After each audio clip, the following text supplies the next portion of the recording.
अस्सलाम वालेकुम guys and welcome back to the place where cricket speaks beyond the scoreboard. कल जो है इंडिया ने अपना स्क्वाड का अनाउंस कर दिया है फॉर ऑस्ट्रेलिया। ओडीआई का स्क्वाड है जो कि ऑस्ट्रेलिया टूर करेगी। उस पर बात करते हैं बिकॉज उसमें बहुत सारे चेंजेस हुए हैं। किसी को ड्रॉप किया है, किसी को रेस्ट दिया है, वर्कलोड मैनेजमेंट और सारा कुछ किया है। पहले स्क्वाड पे नजर डालते हैं, उसके बाद हम बात करते हैं। अच्छा जी, तो स्क्वाड को देखते हैं। शुभमन गिल कैप्टन है जी। तो रोहित शर्मा को मतलब कैप्टनसी से निकाला गया है।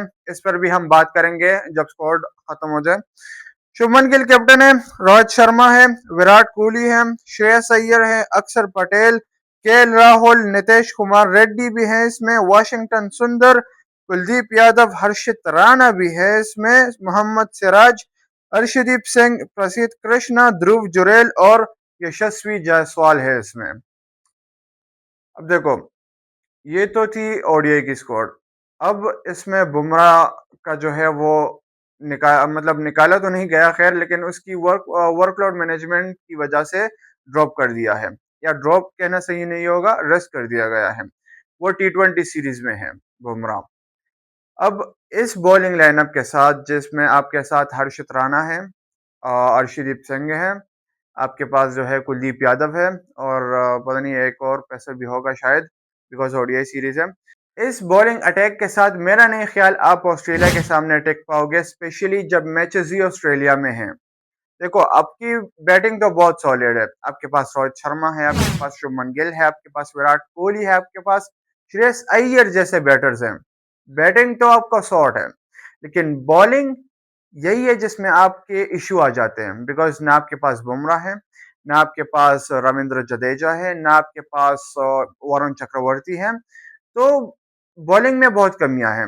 अब अजीत अगरकर जो कि इंडिया के चीफ सेलेक्टर हैं, उन्होंने इस पर बयान भी दिया है। रविंद्र जडेजा के एक्सक्लूशन पर जर्नलिस्ट ने सवाल किया था कि रविंद्र जडेजा नहीं है स्क्वाड में, आप इस पर क्या कहना चाहेंगे। तो अजीत अगरकर ने कहा था कि हमारे पास दो लेफ्ट आर्म स्पिनर्स है, वाशिंगटन सुंदर और कुलदीप यादव। हमें एक और लेफ्ट आर्म स्पिनर की जरूरत नहीं थी। तभी रविंद्र जडेजा को एक्सक्लूड कर दिया और वाशिंगटन सुंदर और कुलदीप यादव को ओडीआई के स्क्वाड में मौका मिला। अब मेरी ओपिनियन अगर आप मांगो ना, तो मैं कहूंगा कि यार वाशिंगटन सुंदर की जगह रविंद्र जडेजा की जगह बनती थी।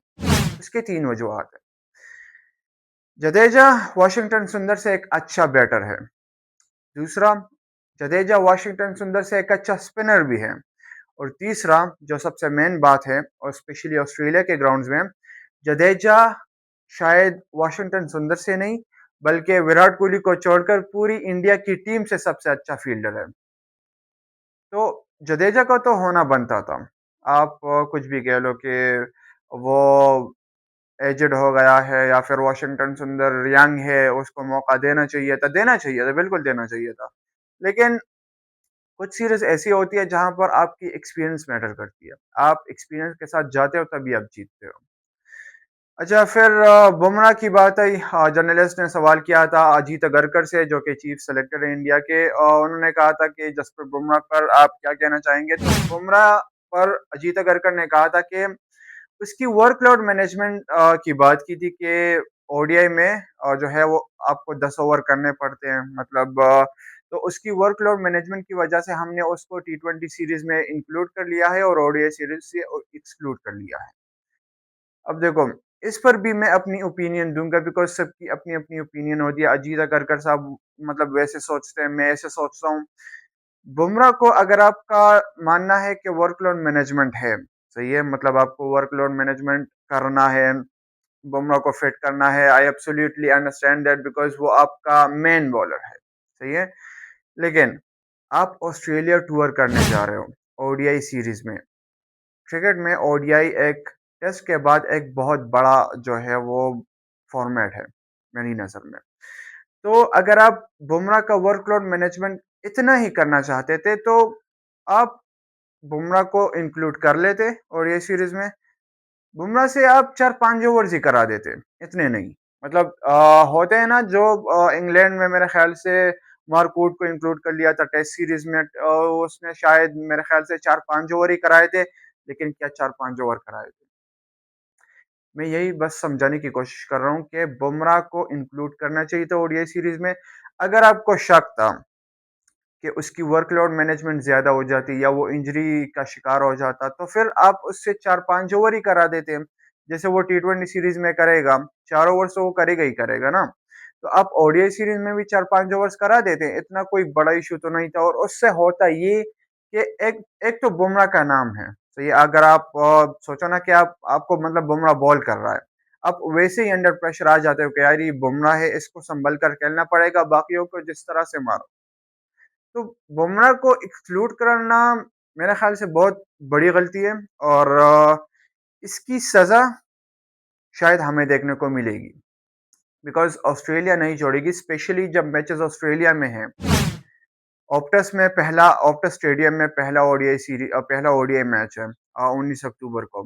दूसरा फिर 25 23 अक्टूबर को है, सॉरी।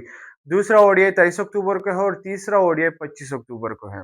तो तीनों ओडीआई मैचेस जो है वो ऑस्ट्रेलिया में है और ऑस्ट्रेलिया को हराना बहुत मुश्किल है, स्पेशली जब आपकी इतनी वीक बॉलिंग हो।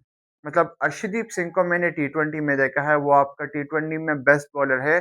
मेरे ख्याल से इंडिया के लिए सबसे ज़्यादा विकेट भी अर्शदीप ने लिए हैं टी20 में अभी तक।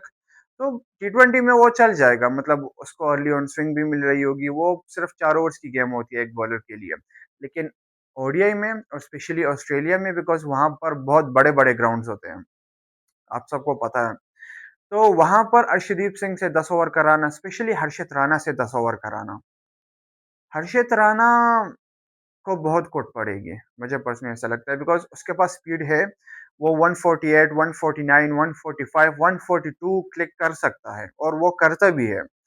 लेकिन ऑस्ट्रेलिया है और फिर मैचेस भी ऑस्ट्रेलिया में है, यहीं पर सबसे बड़ी पॉइंट आ जाती है।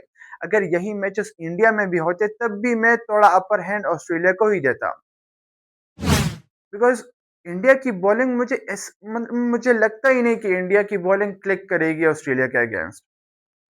अब बैटिंग की बात कर सकते हो, आपके पास रोहित शर्मा है, आपके पास विराट कोहली है, आपके पास शुभमन गिल है, आपके पास श्रेयस अय्यर है, लेकिन जब बॉलिंग की बात आती है तो आप फिर ऑस्ट्रेलिया के सामने नहीं टिक पाओगे और ये मेरी ओपिनियन है। अब ये सारा मामला तो 25 अक्टूबर जब तीसरा ओडीआई खत्म हो जाएगा या फिर 23 अक्टूबर को जो दूसरा ओडीआई खत्म हो जाएगा तब पता चलेगा। खैर, मिलते हैं फिर नेक्स्ट वीडियो में। ये थी इंडिया की स्पोर्ट जो कि उन्होंने ऑस्ट्रेलिया सीरीज के लिए अनाउंस की थी ओडीआई सीरीज के लिए। देखते हैं फिर, मिलते हैं फिर नेक्स्ट वीडियो में, तब तक के लिए अल्लाह हाफ़िज़।